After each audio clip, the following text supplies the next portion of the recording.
இந்த முறை மாசி மாதத்தில் முருகப்பெருமானுக்குரிய வளர்பிறை சஷ்டி மற்றும் கிருத்திகை இரண்டும் ஒரே நாளில் இணைந்து வருவது மிகவும் விசேஷமானதாக கருதப்படுகின்றன. அது மட்டுமின்றி இன்று புதன்கிழமை வந்திருப்பது மிக மிக அதிசயமாகவும் பார்க்கப்படுகிறது. முதற்படை வீரான திருப்பரங்குன்றத்தில் இன்று பங்குனி உத்தரத்திற்கான கொடியேற்றம் இனிதே காலை துவங்கியது. வாழ்க்கையில் எவ்வளவுக்கு தான் கஷ்டப்பட்டாலும் வளர்ச்சி என்பதே இல்லை. பலவிதமான கஷ்டங்களில் இருந்து மீள முடியாமல் இருக்கிறோம்.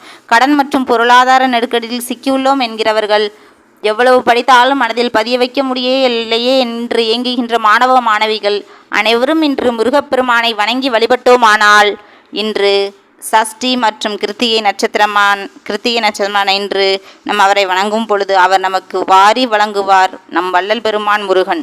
அது உங்களுக்கே தெரிஞ்சிருக்கும் நண்பர்களே. உங்களுக்கு முருகரை பிடிக்குமா? நீங்கள் திருப்பரங்குன்றம் போயிருக்கீங்களா? எந்த படை வீட்டுக்கெலாம் போயிருக்கீங்க? கமெண்ட்டில் சொல்லுங்கள் ஃப்ரெண்ட்ஸ். இந்த வீடியோ உங்களுக்கு பிடிச்சிருந்தா லைக் பண்ணுங்கள், ஷேர் பண்ணுங்கள், சப்ஸ்கிரைப் பண்ணுங்கள். Bye bye from Sakthi Siva.